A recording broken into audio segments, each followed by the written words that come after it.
people that were Right, yeah. I mean, we wanted to reach El Paso, the city, where we were at. Most of us were actually, from El Paso at that time. And so we wanted to reach our friends, our neighbors, our families. And we wanted to have a place to bring them, to invite them to come to hear the gospel. And, that was our vision. That was our hope. we were fairly new because I think we came in '84. We came to church in '84, so we're fairly new. And then we found out we knew that we had land over here. They owned land, and so they build decided to build a church, but they didn't want to go into debt, and so they had enough funds to build what they were going to build, and so all of us that were in the church just took part and worked many hours. Like after work, everybody would come after work and weekends, and it was exciting, and we had a good time. It was enjoyable.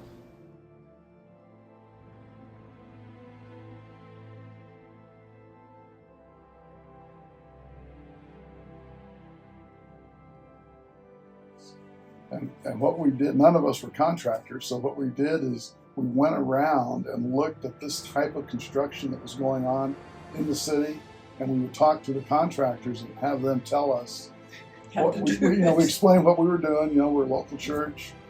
We tried to build our own building. This is our plan. And so every Saturday we had guys in the church out here, and we were chop sawing thick metal studs and laying them up in tracks, and we've got pictures of it. Yeah, so we did that for like 2 years, maybe, like 83 and 84 and 85.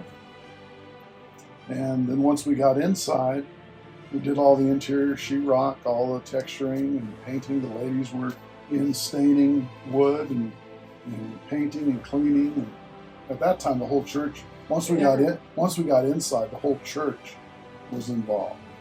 When we were doing the outside, it was just the men, basically. Mm-hmm. But what that did is it solidified us as a church body. Mm-hmm. I mean, we were working together on the physical building while the Lord was building the spiritual building of the church. And then we sacrificed our weekends to start working and building. And I was pregnant with my third child, and I was out here staining the trim, because that's all I could do. But I was doing that, and we were just it was fun. We considered it family. Yeah. We loved being together. It was not a chore. It was fun to us. And then the people, we got together every day after work, every weekend, and we framed the whole outside of the church, framed the inside, all the doors.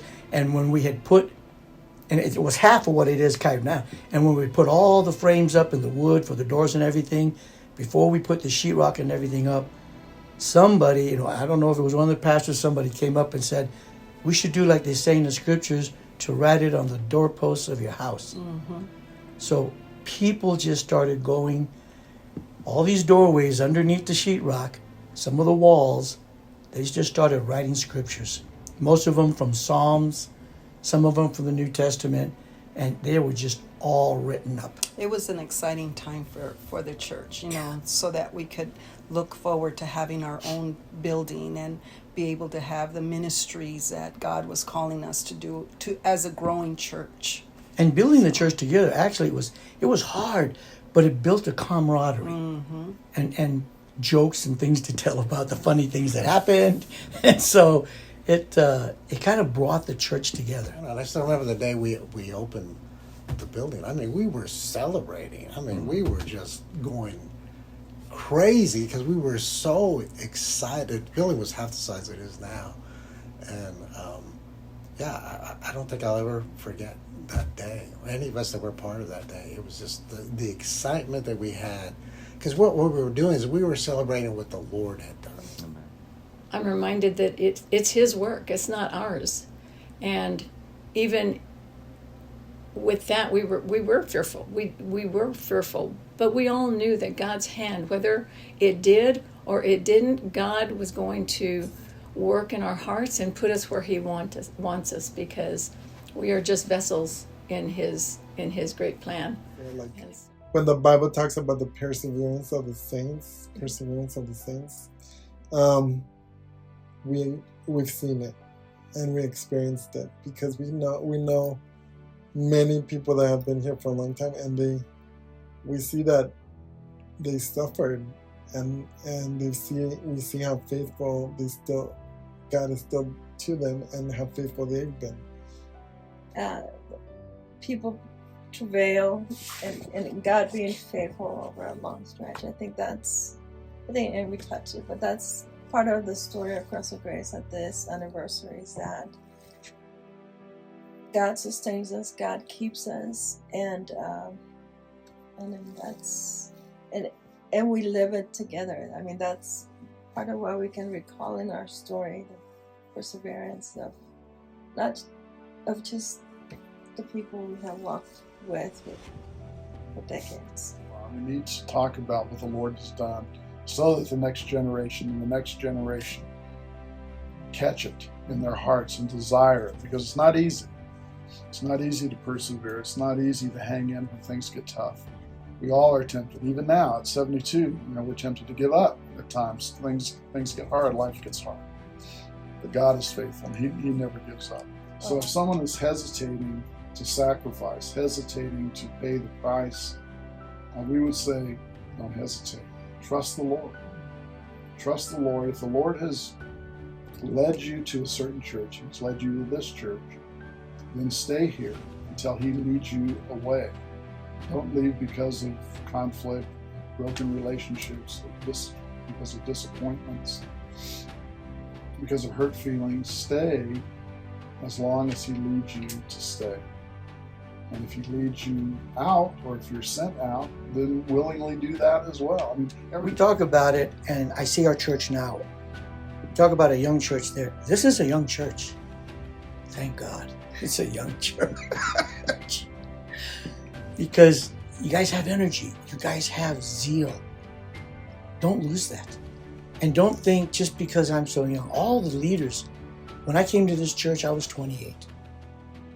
When the elders, they were all in their 30s, 32, 33. They were young. And God used us. I hope he had to wash out a lot of arrogance in some of us.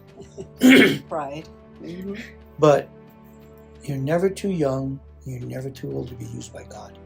And so this generation, I'm so excited for, because I see what they do socially, the young men and women in the service and the medical field, this and that. They talk a lot about that, but no, they have it. And then how they serve in the church and they go. There's nothing they can't accomplish with the Lord. And the Lord is with them. And so the heart was always to reach El Paso with the gospel. And so now, through the years of trial and struggle and disappointments and rebuilding, the Lord faithfully rebuilding us, now we're thankfully a very healthy church, thanks to His goodness and faithfulness and grace.